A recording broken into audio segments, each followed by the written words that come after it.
Enslaved: Odyssey to the West is a 2010 video game developed by Ninja Theory, the team behind other such notable games as the DMC reboot and Hellblade 1 and 2. This game, more than any other on my list, may be the most important game on my backlog. Out of everything on that list, this game is probably the one I spent the most time thinking about. It's not the oldest game on the list, but it might be the first game I ever officially backlogged. I remember hearing about the game as a teenager. I loved the presentation of the game and it reviewed pretty well. This is a game that I really wanted to play, but for one reason or another, I never ended up purchasing it. Maybe it's because by the time I got my first job, it was a couple of years old and becoming rare to find in stores, or maybe other newer releases just overshadowed it and received priority from me. Regardless of why I never played it though, it always stuck in the back of my head. Maybe it would fall out of memory occasionally, but would then come shooting back after no more than a few months of being free from thinking about Enslaved. Because of this, going into the game, I'm more than excited. I'm finally going to experience closure. I'm going to satisfy that little teenager in me that wanted to play this game when I was half my current age. With that preamble out of the way, let's talk about Enslaved: Odyssey to the West.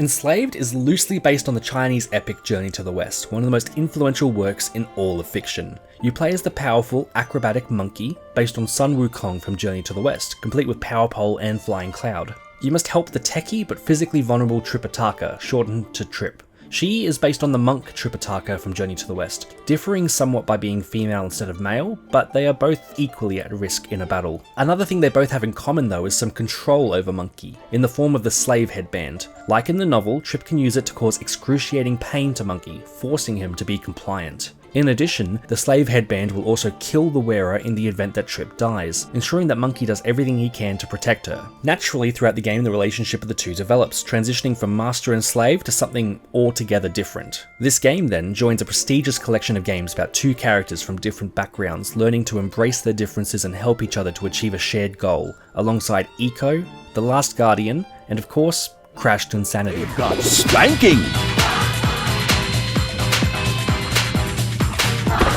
Speaking of, Ico is a game that the developers were explicitly inspired by during development. They aim to ensure that both Monkey and Trip served a purpose, and both will have to work together in order to progress through the game. You begin the game in a post-apocalyptic world, waking up inside a pod. Wait a minute, haven't I seen this before?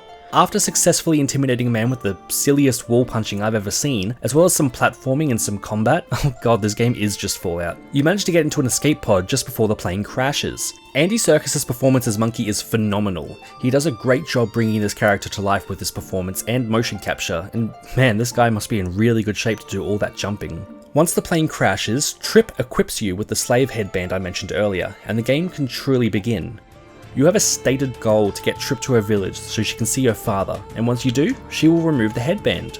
Getting to this village will take up about the first half of the game, throughout which time you will become accustomed to the gameplay as well as the characters as you experience their interactions throughout the story. They introduce a narrative justification for there being a HUD, and I think it's really neat. It was a bit of a trope from around that era to do things like explain game mechanics like this in-universe, and you don't really see it anymore. The robot enemies you fight here are awfully similar to the Metalheads from the Jak and Daxter series, or at least I thought so. Or maybe they're reminding me of Bionicles, they're definitely reminding me of something. Let me know what you think. I feel like I'm going crazy, they're so familiar but I can't pinpoint where. The art style of this game really helps it age as well as it has. Instead of the typical piss filter that was the trend at the time, the game isn't afraid to show colour. Post-apocalyptic worlds were often varying shades of brown during this era, but instead Enslaved has reds and greens and blues throughout the environment. Nature has recaptured a lot of this city, making this a far more visually interesting setting than many of its contemporaries. This can be partially attributed to the development team being inspired by the settings of Miyazaki's films, who is of course well known for his fusion of steampunk aesthetics with gorgeous natural environments. Gameplay can be split into two key elements, platforming and combat.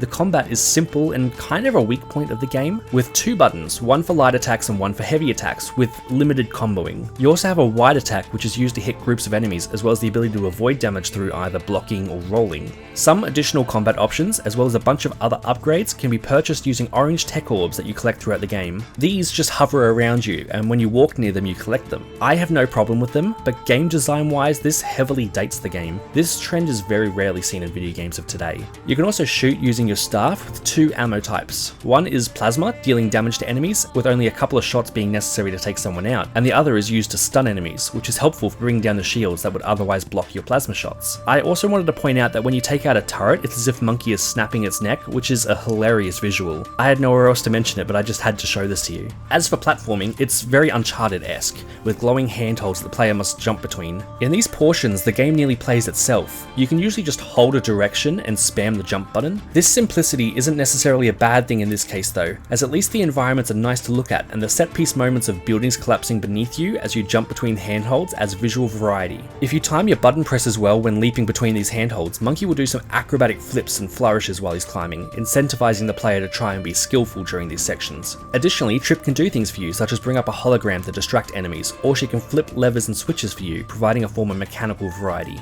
The game nearly playing itself though was fitting, as this game was originally pitched as a CG movie. I can somewhat see why. The game's narrative clearly has a lot of care put into it, and the performances, both vocally and with the motion capture, are among the best the 7th generation of games has to offer. Andy Serkis is a standout, as I mentioned, but other talent included Alex Garland, writer of the film 28 Days Later, co-writing for Enslaved. As well as this, Lindsay Shaw, who you might know as Mose from Ned's Declassified, frankly does not get enough attention for her performance as Trip, which is also equally excellent. Once you get to Trip's village, you find out that it's overrun with robots and no survivors can be found.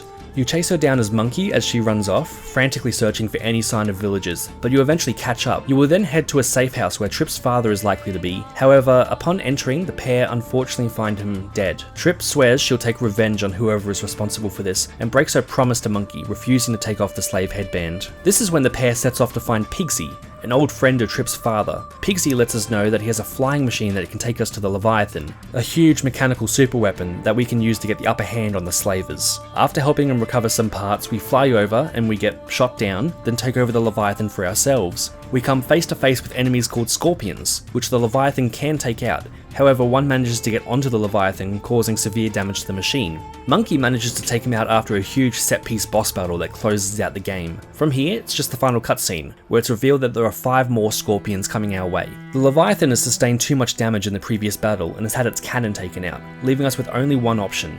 Monkey and Trip evacuate and Pigsy sacrifices himself, blowing up the Leviathan and buying our duo enough time to approach the pyramid. Once inside, we find out what and who Pyramid is and what is happening to the humans that the slavers have captured.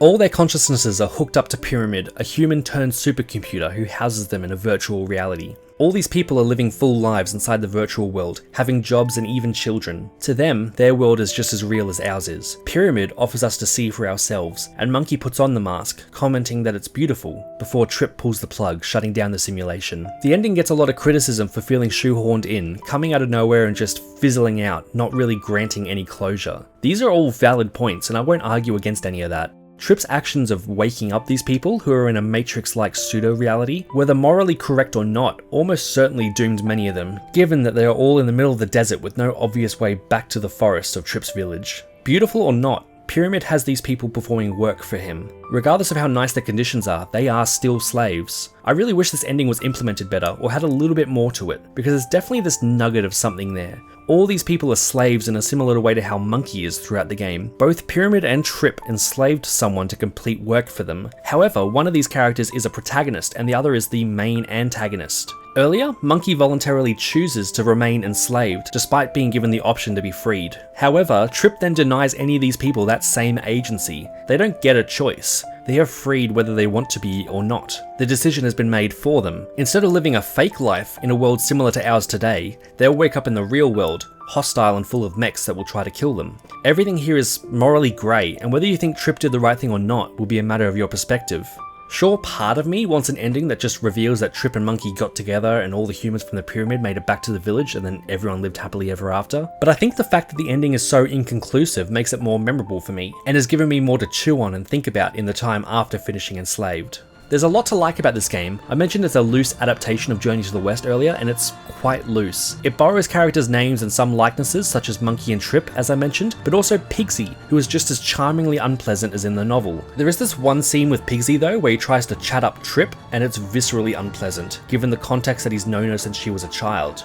If you're familiar with the novel at all, I think you'll appreciate a lot of things about this game. Monkey's belt trailing off to simulate a tail is a detail I really like, as well as the clear thought and care that went into implementing iconic features such as the extending pole, flying cloud, and of course the slave headband. Trip was less easy to find visual references for. Her red hair may be a reference to Tripitaka often being illustrated wearing red robes, though it may just be a coincidence. The Chinese character on her shirt though translates to Jing, which is short for Jingdian, which means classical scripture. Since the classical Buddhist scriptures are called Tripitaka, Jing essentially means the same thing as Trip in this context. Pretty neat. Mostly though, I think she just resembles that character from that Spider-Man 3 meme where he fails the QuickTime event. Please, someone! I'm going to die! She even says the same line. I'm gonna die. They even have trophy names such as Monkey Magic, referencing a popular live-action television adaptation of the novel, and Great Sage Equal to Heaven, a title bestowed upon Sun Wukong. The game developers clearly have a deep love for the story of Journey to the West, and although the game's story departs from Journey to the West a fair bit, making this less an adaptation and more of an original story inspired by Journey to the West, the inclusions from the original aren't trivial. There's genuine thought put into it. To me, even the game case stands out. Maybe it's just because of the near decade and a half I've thought about this game, but for me it's one of the most visually striking cases on my shelf. I think at least it differentiates itself from the others. I think presentation wise it's beautiful, and it made me so excited to play it. Even when you first boot up the game and you hit with this techie menu with Trip looking at the screen as you select your options, the camera wobbles as if you're looking over her shoulder. It's this diegetic explanation for the menu, like how I mentioned with the HUD earlier. Presentation wise, this game does so much right. Even small details like how when you're close to Trip you can hear her talk clearly. Find Pyramid. We're gonna need to follow one of the slave ships. But if you travel away during dialogue, it transitions to this radio communication between the two. It's how he would transport salvage to us. I just have to persuade him to let us use it. I really like this game, if that's not already obvious. I think it's a very worth playing experience, but I do need to talk about some of the issues with the game. There's this input delay that at first is really distracting. I thought it could potentially be my TV, though other people have also mentioned it online, so I'm not the only one. You do get used to it, and after a little bit you forget it's there, but at first it really struck out. These finishes, they get kinda annoying after a little bit. They're short enough that it's not a big deal, but there's only so many times you can see this guy's ugly mug in slow-mo. Also, performance-wise, this game is a little rough. I played it on PS3, and the frame rate suffers a lot throughout the game. For a while, it was honestly fine, but by the end of the game, when there's a lot of things going on, it definitely gets to you a bit. This game also commits a few of the cardinal sins of video games. The camera angle changes between areas, often meaning that the direction you are holding sends you back the way you came, disorienting the player. Right to jail. There are also these slowdown sections to hide loading, like in the newer God of War games, but you still have loading screens anyway. Right to jail. Unskippable cutscenes that repeat after you die. Right to jail. Unskippable cutscenes that repeat after you die. Right to jail. Unskippable cutscenes that repeat after you die. Believe it or not, jail. This game is really flawed, let down mostly by technical limitations, meaning I think this game more than most would really benefit from a remaster. I've heard people describe Enslaved as an underrated game, and frankly that's not true. The game is rated very appropriately. Both critics and players alike reviewed the game favourably, noting some performance issues and lack of polish letting down what is otherwise a very strong game.